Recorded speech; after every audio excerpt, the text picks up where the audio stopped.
See, the problem what happens is that if you see in the whole course in chemistry, if you have been bit active, you will find in the whole course of chemistry, organic chemistry comes almost at the end. The reason being it involves lot of knowledge from the physical chemistry, it involves a lot of knowledge from the inorganic chemistry. It's a juxtapose of all and everything what you have learned, not just in 11th and 12th, from since class 8th. Yes or no? All the basic things also which you have been studying are actually coming into use here. Boiling points and all that you have studied in class 9th and 10th. But if you forget that, this is the type of mistake we will do in future. So that's where I always say that when it comes to organic chemistry, it's very important to go somewhere where a teacher can remind you about your past. Things which you have done in your earlier classes, at least in class 11th, those concepts which you have studied in class 10th, how they are playing major role here. Yes, otherwise we'll always get confused, because sometime back only we studied that Ri bond is weakest. Then why this fellow has the highest boiling point? Isn't it a valid question?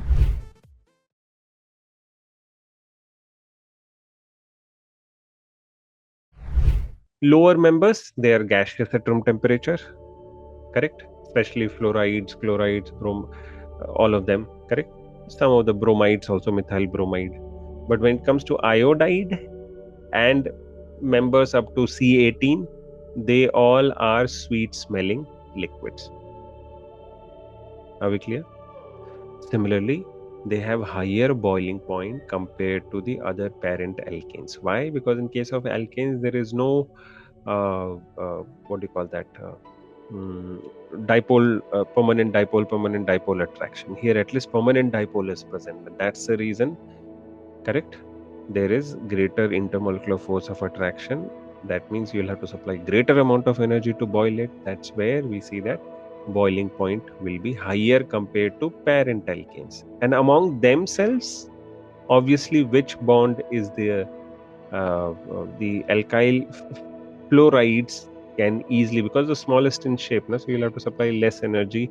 This has the least boiling point. More than that RCl, more than that RBr, more than that Ri. Please understand, I have seen children getting confused here. They think that, oh, Ri is most reactive, sir. This bond is weakest. So Ri is least most reactive. So I can easily break this bond. No? We are not talking about breaking the bond. We are talking about boiling point. Boiling point means you need not break the bonds. Much before breaking the bonds, the molecules get separated from each other. The intermolecular force of attraction, one Ri molecule with its vicinity filled with millions and trillions of such Ri molecules, they have to be separated. The intermolecular distances have to be increased. Intermolecular forces of attraction have to be reduced. Which type of intermolecular force of attraction plays a role here? London dispersion forces.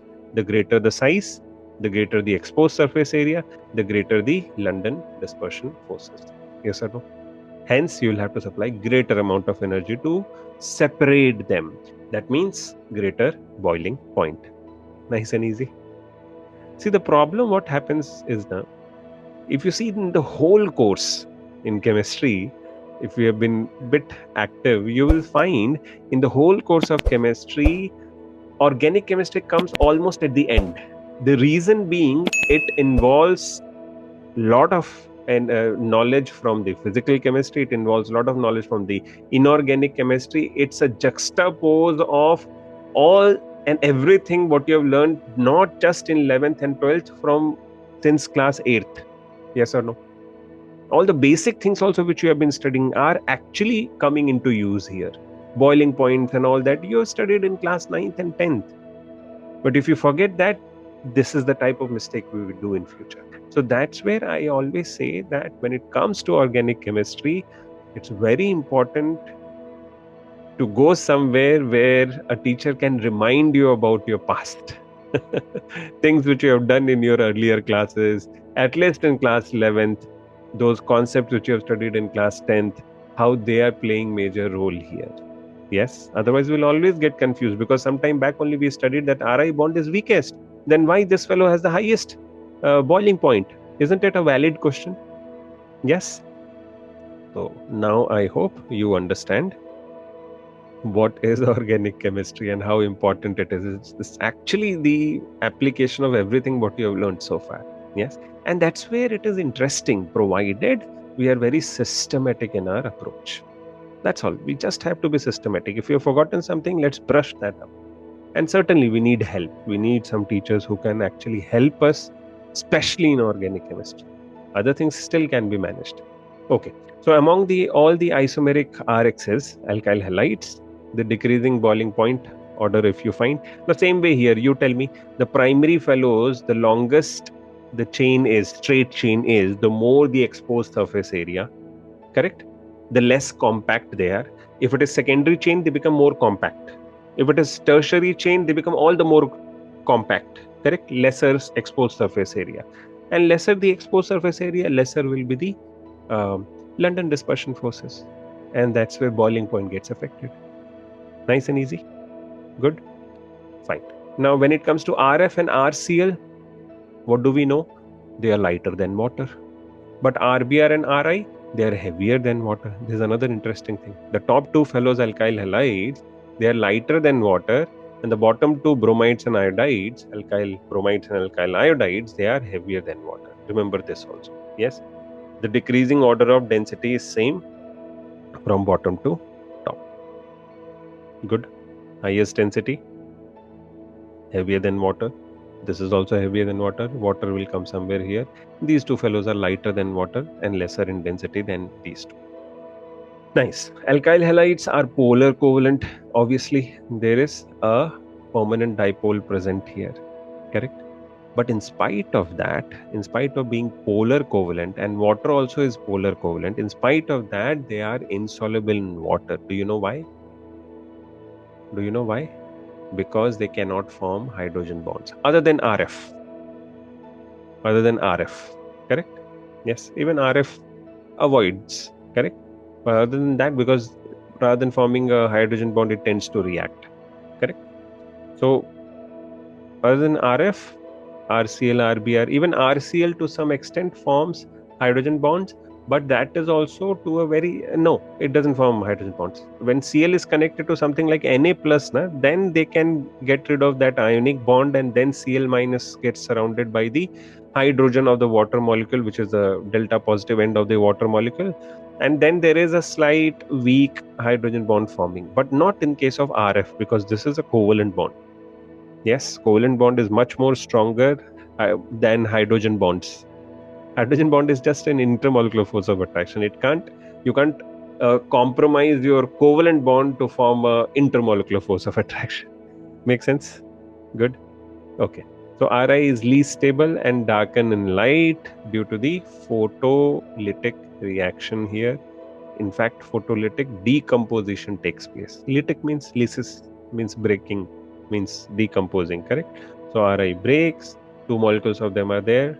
So two R dot are free radicals, they combine together, correct? And iodine molecule is given off. Yes? Are we clear? Yes, sir. Very good. Now we move on to the chemical properties. We have seen preparation, we have seen the physical properties. Now for the monoalkyl halides, we are jumping onto the chemical properties. And one of the most famous of all types of mechanisms is SN1 and SN2, nucleophilic substitution reaction. How many times we have seen so far? SN1, SN2? Once in GOC? Majority of the Yes, I chapters. think once more we have seen it somewhere in alkanes. The same reactions where it was happening, where we were getting alkyl halides from alkanes, correct? And all that. That time also we saw nucleophilic substitution reaction. Good. Anyways, not alkanes, from alcohols we saw that. Okay, fine. Let's move on now. Quickly brush through this SN1, SN2. We have done it in quite in detail. There are two types of nucleophilic substitution reaction: unimolecular substitution, nucleophilic substitution, and bimolecular nucleophilic substitution reaction. What happens in this whole set of reaction? Usually in the SN1 reaction takes place where in the rate determining step you will have only one molecule taking part. That's where SN1 unimolecular, correct? In SN2 there are two molecules which are engaged in the rate determining step, the slowest step. Obviously both of these are multi-step processes, correct? Chemical processes, chemical reactions. Both of them are two-step processes. In the first step, nucleophilic attack happens in this case, and both of them are participating in the kinetics, reaction kinetics. Their concentration is participating in the reaction kinetics. That's where it is bimolecular nucleophilic substitution reaction. But in case of SN1, what happens? Only one molecule. The tertiary halide which you are using, we already discussed it, because this halide fellow is already himself so huge. Apart from that, there are three alkyls all around it. Too much of steric hindrance being created in the vicinity of carbon. What will happen? X minus leaves. Good. So a tertiary carbocation is produced. Obviously, as soon as the tertiary carbocation is produced, that carbocation becomes much more stable, correct? And then in the next step, a nucleophile will attack and unimolecular nucleophilic substitution reaction will happen. Let's quickly jump onto the SN1 part. One of the most key, most important feature which happens in the SN1 is, anybody knows? When the back attack of the nucleophile happens, what happens? Can somebody tell me? Let me see if you remember. Inversion. What type of inversion? Racemic inversion. No.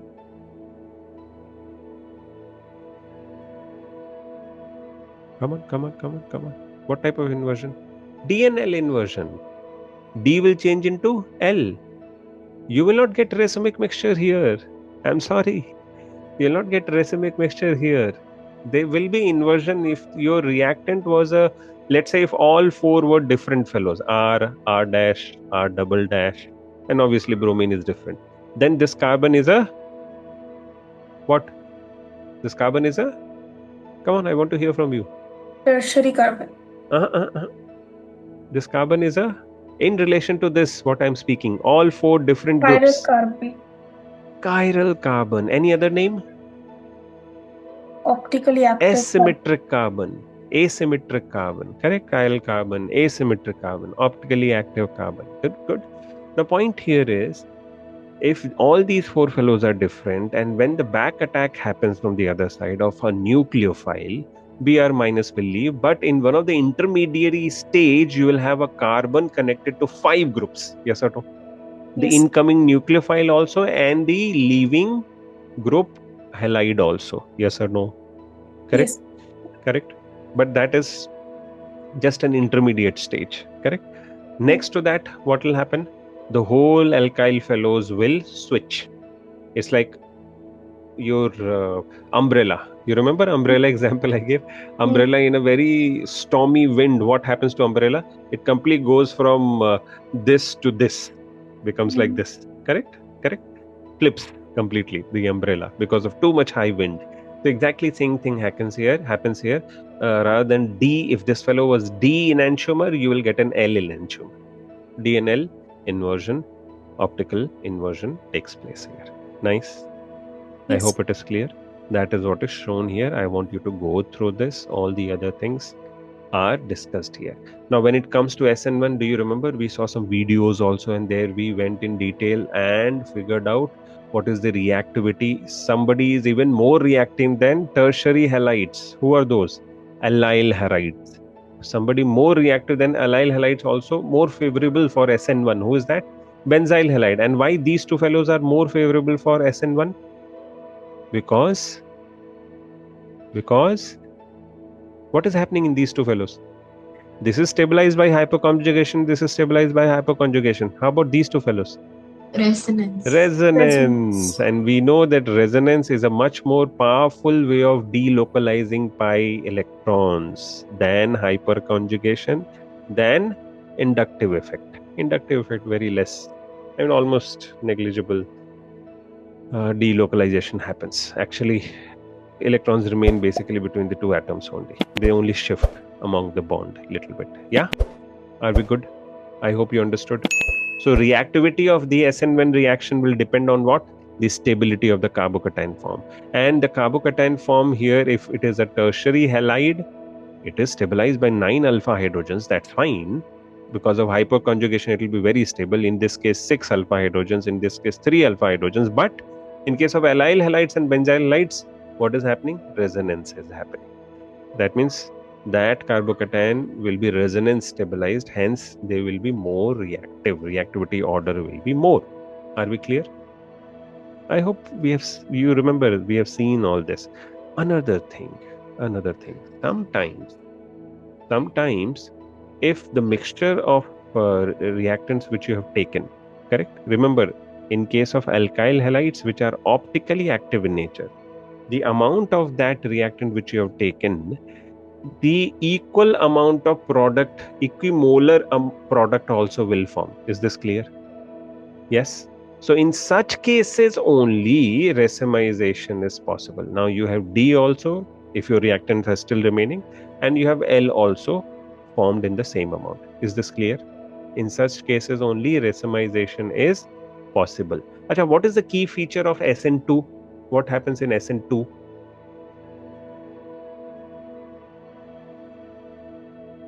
What happens in SN2? SN2, we get like a racemic mixture because we have an equal opportunity of both. And Walden Yeah. inversion happens here. Is this clear? Yes, Walden inversion takes place here. Okay, I think I was talking about SN2 and I was showing you SN1. Okay, fine. Let me quickly do this once again. SN1 is first being discussed. What exactly? Okay, when I was talking about SN1, SN2, I was here actually. Then after that SN1 started, that's where we got confused. So in SN1, in the very primary step, what happens? There's no back attack happening here, by the way. SN1 means there is already too much of, what do you call that? Steric repulsion here. And that's where Br minus leaves. So you have a tertiary carbocation formed which is already quite stable, and that's the reason in the first step, which is the slowest step, which is the rate determining step, we have a tertiary carbocation forming.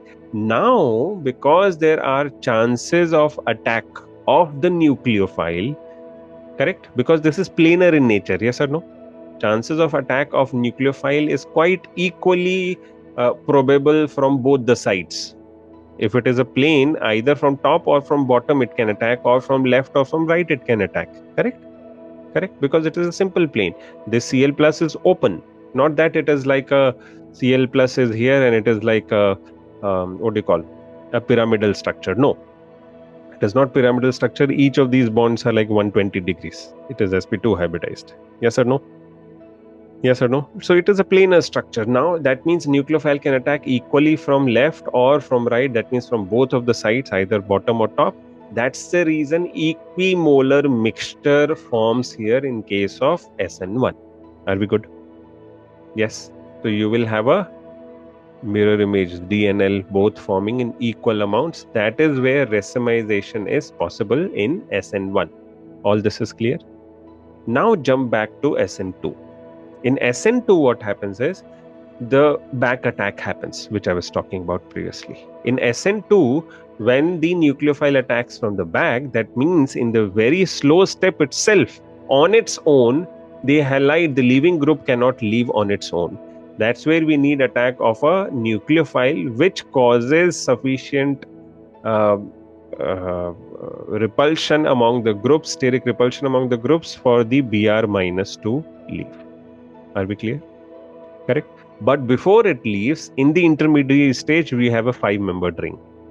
5-membered species, not ring. Correct? Carbon with 5 bonds. Where the nucleophile is joining, leaving group is about to leave. This is called as Walden inversion, where I was giving example of that umbrella. In a fast wind, umbrella completely flips. Correct? D inversion, D to L inversion or L to D inversion is something which will be seen here. This type of DNL enantiomer inversion, which you will find, which is usually seen here, is called as Walden inversion. Are we clear? I hope it is clear. Obviously, who will be most likely, most reactive for these type of reactions? Methyl halides, even more than 1 degree halides. Then maybe 2 degree halides, 3 degree halides, very less likely. Correct? Yes. Even among 1 degree halides, who will be most likely? Methyl halides, then ethyl halides, propyl halides. Because as you are taking a bigger group, what is happening? What is happening? Nucleophile has to attack. Think about it. Where nucleophile can easily enter inside this carbon and can attack here.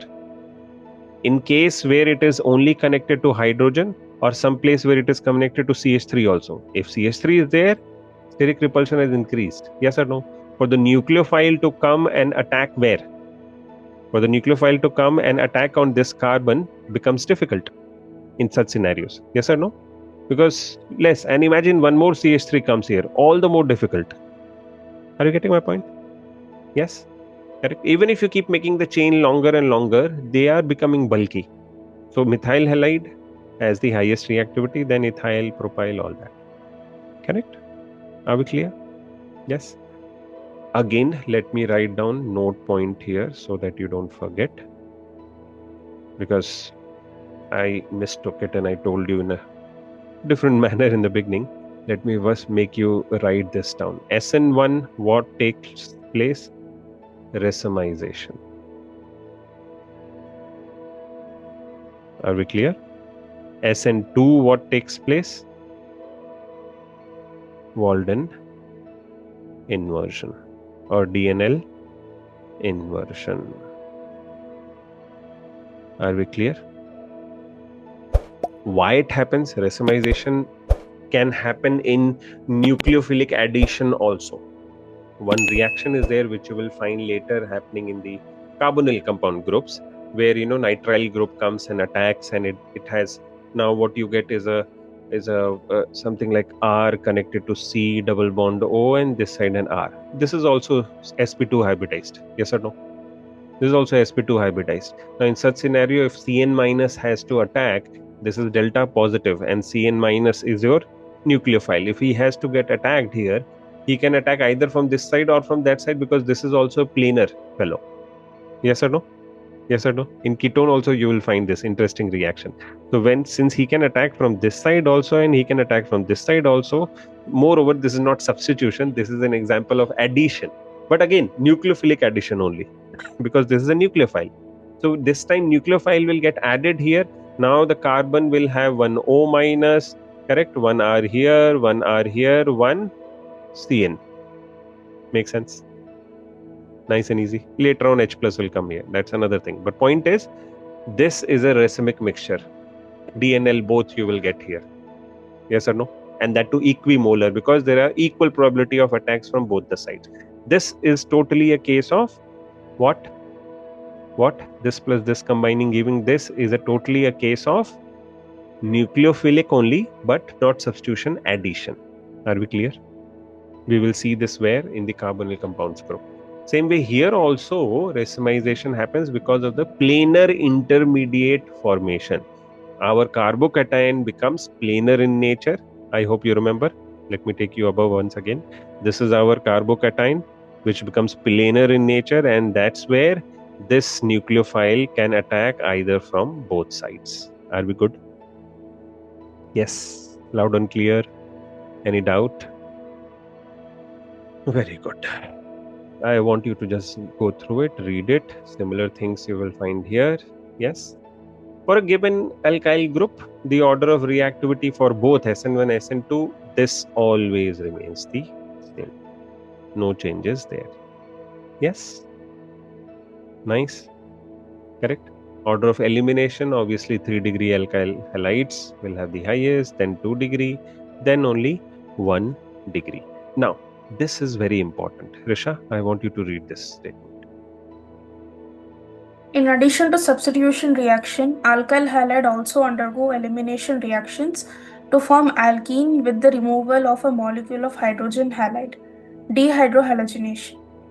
In dehydrohalogenation, hydrogen and halogen atoms are eliminated from two adjacent carbon atoms. The reaction, also known as beta elimination, may proceed by E1 and E2 mechanism analogous to SN1 and SN2 mechanism. We have The seen order of that. We have seen that already in the last chapter. Yes or no? Where beta elimination was happening. I hope you remember. I mean, there was a hydrogen connected here, another carbon connected to X. So this fellow is the leaving group. Correct? A base will come and snatch away H plus. It could be anything, C2H5, O minus, some base will come and will snatch away H plus. Once that happens, this electron will be utilized to form a double bond here and X minus leaves. This is beta elimination. This is alpha carbon, this is beta carbon. From beta carbon, hydrogen is being eliminated. So that's why it is called as beta elimination. Are we clear? Yes. And sometimes this elimination can happen without the attack of the base. Correct? In such kind of cases, you call it as E1, unimolecular elimination happening. Are we clear? Yes. So much of what do you call steric repulsion, steric hindrance is there in the vicinity that X minus on its own leaves. Are we clear? So those type of situations becomes E1. Just go back and revise. You will understand what we did in the E1, E2 and all that.